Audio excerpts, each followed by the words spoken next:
सावी, चिन्ना, दरवाजा खोलो बेटा, मुझे बहुत ठंड लग रही है। सावी, चिन्ना, दरवाजा खोलो बेटा।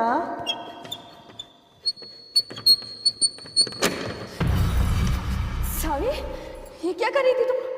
दरवाजा क्यों खोल रही थी? हाँ माँ, वो मैं दरवाजा बंद करती हूँ।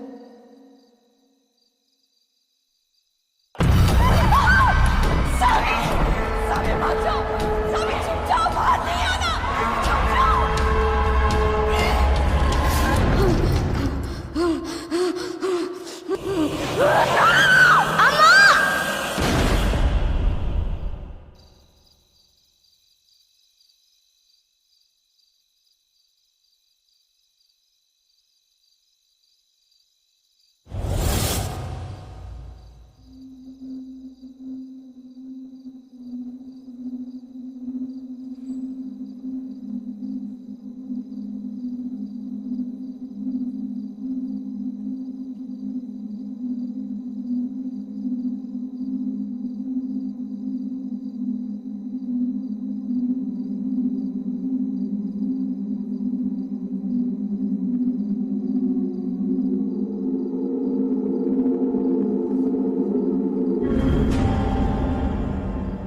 तुम अभी घर नहीं गई?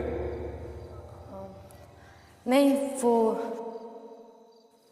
मैं एक केस पर रिसर्च कर रही थी। ये देखो, आज पेपर में गोवा में हुए एक रीसेंट डेथ का आर्टिकल आया था। विक्टिम की बॉडी उसके घर से मिली और बॉडी पे बहुत सारे स्क्रैचेस और कट्स थे, जैसे किसी जानवर ने उस पर अटैक किया।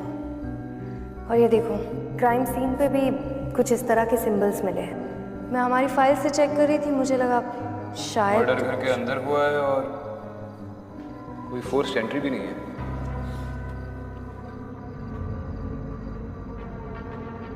और ये सिंबल्स सुबह की पहली फ्लाइट से निकलते हैं। We should check this out. मैं दत्त सर को इन्फॉर्म करता हूँ।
तुम फिर से वापस आ गया। हम बोला था ना तुमको हमारे हाउस से दूर रहने का। तुमको थोड़ा भी शर्म नहीं आता है? पागल हो गया क्या तुम? इस कॉलोनी में अपनी बकवास लिखता रहता है। पता नहीं क्या है इस पीढ़ी का, बता के छोड़ेगा। अब देखता है तुमको कॉलोनी से कौन बचाता। मूव! देखता है रीमा, रीमा क्या कर रहे हैं? देखो, ये मिटाओ मत। देख, वो डॉली ने भी इसे मिटा दिया था, वो बच नहीं पाया, मर गया, वो मर गया। तुम मत मिटाओ इसे। व्हाट तुम कहना क्या चाहते हैं? टोनी बॉस को तुम मारा ना, तुम हमको मारने का धमकी दे रहे हैं। कल हम पुलिस स्टेशन जाके तुम्हारे अगेंस्ट कंप्लेंट करवाएंगे, फिर देखते हैं तुम हमको धमकी कैसे दे। रीमा मत, रीमा।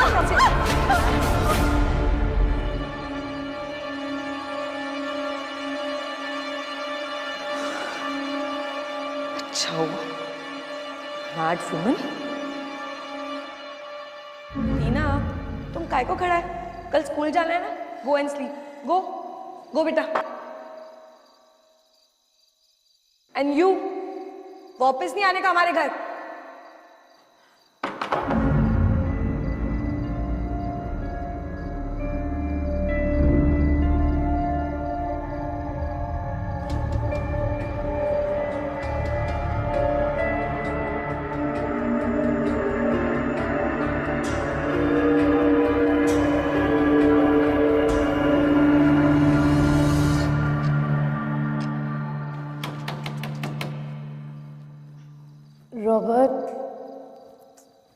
रॉबर्ट, उठो ना मैन।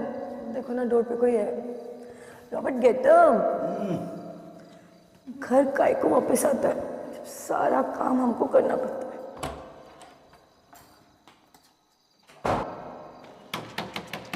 रीमा, कौन है? Who's there? रीमा मैं तुमसे बात करने आई हूँ। मुझे तुम्हें सॉरी बोलना है। प्लीज दरवाजा खोलो। फिर से वापस आ गया। आज इसको नहीं छोड़ेगा मैं। आज तो इसको बता के रहेगा। उड़ेगा नहीं हम तो।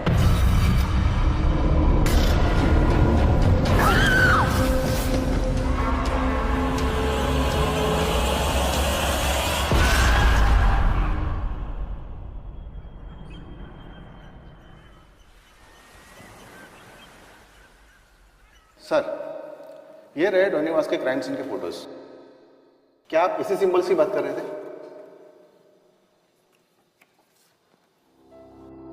विक्रांत, ये सिंबल्स तो बिल्कुल अलग है। ये सिंबल्स है ही नहीं, ये तो कुछ लिखा हुआ है, शायद साउथ के किसी लैंग्वेज में। सर, मैम, अच्छा वो आप दोनों यहाँ आ गए। ये केस बहुत ही अजीब हो गया है। जिस कॉलोनी में डोनीवास रहता था, कल रात को उसी कॉलोनी में एक औरत का मर्डर हो गया है और विक्टिम का नाम है रीमा कोरिया। रीमा और डॉनी के मर्डर के तरीके में कोई सिमिलैरिटीज हैं? जी सर, दोनों की बॉडी पे जो घाव है वो तकरीबन सेम ही है। और एक बात और सर, इन दोनों के मर्डर के कोई भी आई विटनेस नहीं। रीमा की ऑटोप्सी रिपोर्ट चल रही है और यह डोनीवास की ऑटोप्सी रिपोर्ट। सर, हमारी टीम ने चेक किया है, ये जो घाव है वो ना ही किसी हथियार के हैं और ना ही किसी इंसान ने किए हैं। तो क्या किसी जानवर के निशान है? आर्टिकल में तो यही छपा था ना। नो मैम, एनिमल एक्सपर्ट ने भी कंफर्म किया है, ये किसी जानवर के भी नाखूनों के निशान नहीं है। ये कैसे हो सकता है? सर यही तो इम्पॉसिबल है। अगर इम्पॉसिबल है तो ये पॉसिबल किसने किया? एक कॉलोनी में आधी रात को इतना दर्दनाक मर्डर और किसी को पता भी नहीं चला। इस केस के सारे क्लूज और एविडेंस फिर से चेक करते हैं। उस कॉलोनी का एक चक्कर लगाना पड़ेगा। आई एम श्योर कोई ना कोई एक्सप्लेनेशन तो मिल ही जाएगा।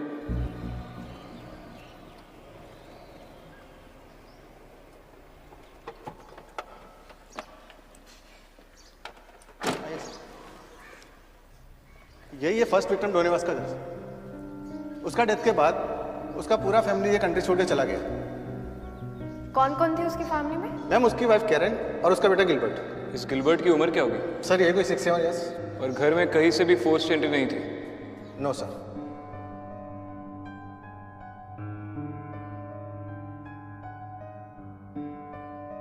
ये डेफिनेटली साउथ की कोई लिपि है, सिंबल्स नहीं है। और तुमने देखा हर घर के बाहर ऐसा ही कुछ लिखा हुआ है।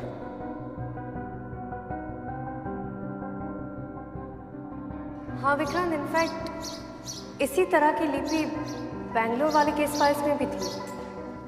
बैंगलोर केस? 1919 के बैंगलोर मर्डर। उस वक्त भी क्राइम सीन पर इसी तरह की लिपि में कुछ लिखा मिला था। सर, और जितनी भी बॉडीज मिली उस पर क्लॉ मार्क्स थे, जैसे कि रीमा और डॉनी की बॉडी पर मिले।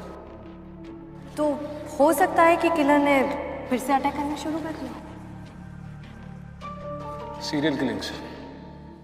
सर यही है रीमा का घर।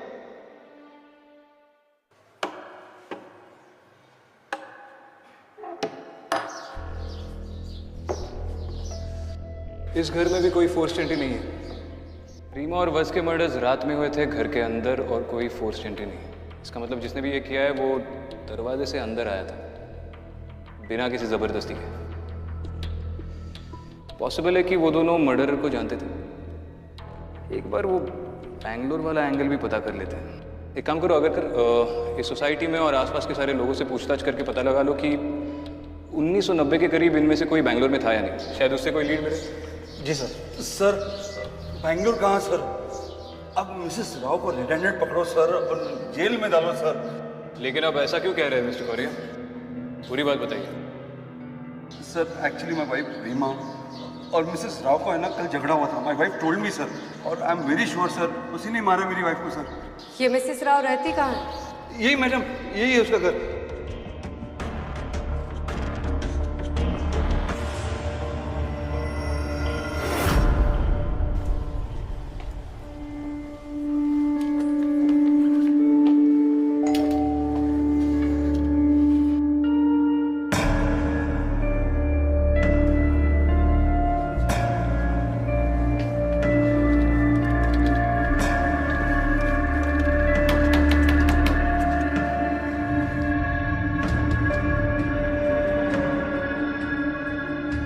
अगर जी सर। बाद में देख लेंगे। चलो ठीक है सर।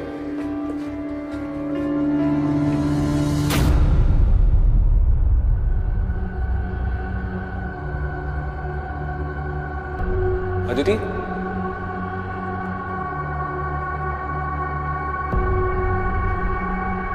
चलो।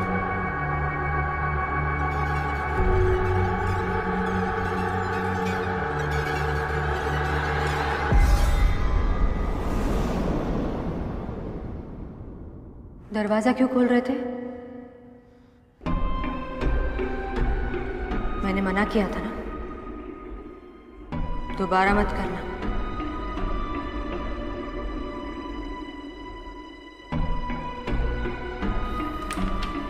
Vikrant, I was right. ये देखो, ये रहा 1990s बैंगलोर मर्डर का ई फाइल। ये केस इसी लिपि से जुड़ा हुआ है। और तुम सही कह रहे थे, ये सिंबल्स नहीं है, कन्नड़ लैंग्वेज में लिखा हुआ एक वर्ड है, नालेबा, जिसका मतलब है कला। नालेबा। नालेबा, नालेबा, नालेबा, नालेबा, नालेबा। 1993 के मर्डर्स के बाद बैंगलोर के लोग अपने घर के बाहर दरवाजे पे ये नालेबा लिखने लगे। उनको लगता था कि ऐसा करने से वो लोग बच जाएंगे, उनकी मौत टल सकती है। तो बैंगलोर के मर्डर्स का हमारे केस के साथ कनेक्शन है। एक और बात, बैंगलोर विक्टिम में से एक और है, शुभलक्ष्मी पे हुए अटैक को उसकी बेटी ने देखा था। उस 7 साल की बच्ची का नाम था सविता। ये रही उसकी फोटो।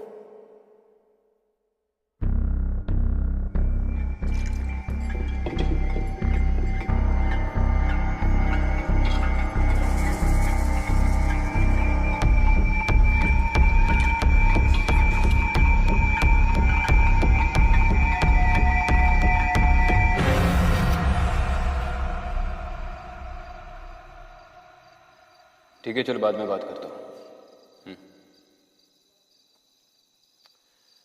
अगर बता रहा है कि 1993 में इस कॉलोनी में से सिर्फ मिसेस राव ही बैंगलोर में थी। शादी के पहले इसका नाम सविता आचार्य था। यही शुभलक्ष्मी आचार्य की बेटी थी।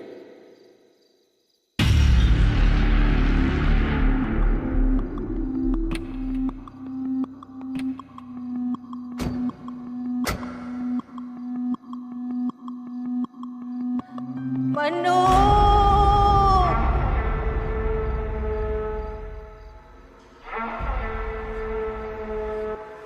मन्नू,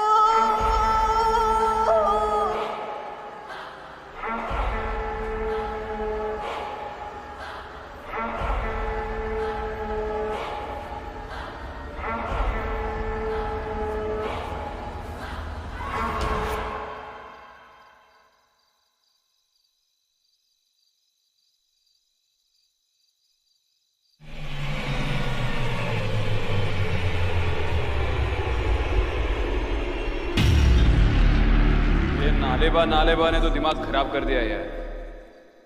अरे तुम यहाँ क्या कर रही हो? वहां पे वो सविता घरों के बाहर नालेबा लिख रही है। चलो।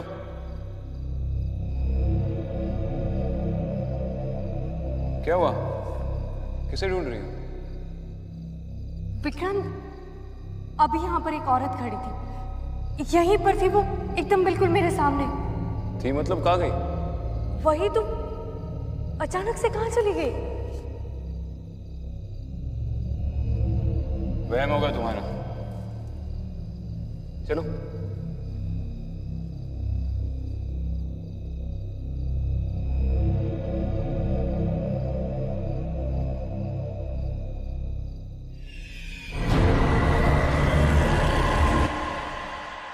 अखिल बेटा, तुम अंदर जाओ। देखो, डरो मत, मैं हूं ना, मैं तुम्हें कुछ नहीं होने दूंगी। मैं उसे तुम्हें कुछ करने ही नहीं दूंगी। जाओ, अंदर जाओ।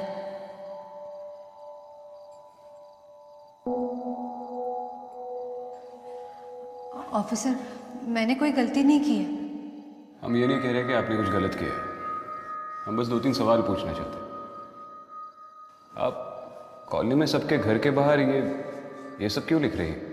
मैं ये सबको सेफ रखने के लिए कर रही हूँ। मैंने रीमा को भी बताया था, पर उसने मेरी बात ही नहीं मानी।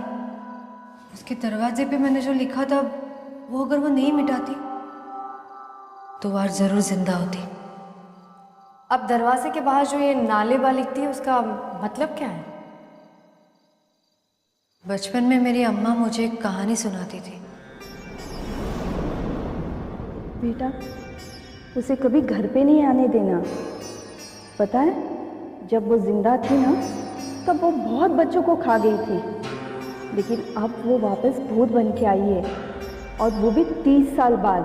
अगर तुमने उसे वापस आने दिया घर पे, तो वो तुम्हें भी खा जाएगी। ऐसा क्यों अम्मा? पता नहीं बेटा, कहते हैं कि कुछ साल पहले उसका बेटा गुम हो गया था, फिर वो पागल हो गई, लेकिन अब वो वापस आके सबके घर में जाती है और पूछती है कि मेरा बेटा है क्या, और अगर किसी ने मना कर दिया तो वो उन्हें मार देती है। लेकिन बेटा, तुम इस सब से बच सकती हो। अगर वो आए ना, तो तुम कह देना नाले का, ठीक है बेटा? मैंने कभी सोचा नहीं था कि मेरी अम्मा की कही वो कहानी एक दिन सच निकलेगी, कि वो एक कहानी मेरी जिंदगी की सबसे दर्दनाक सच्चाई बनेगी। और मैंने दरवाजा खोल दिया, मैंने उसे अंदर आने दिया, और उसने मेरी अम्मा को।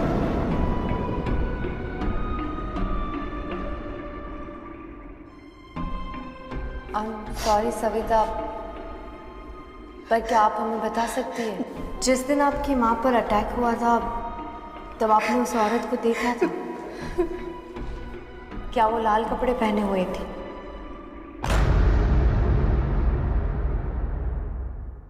हाँ, उस दिन मैं तो बच गई,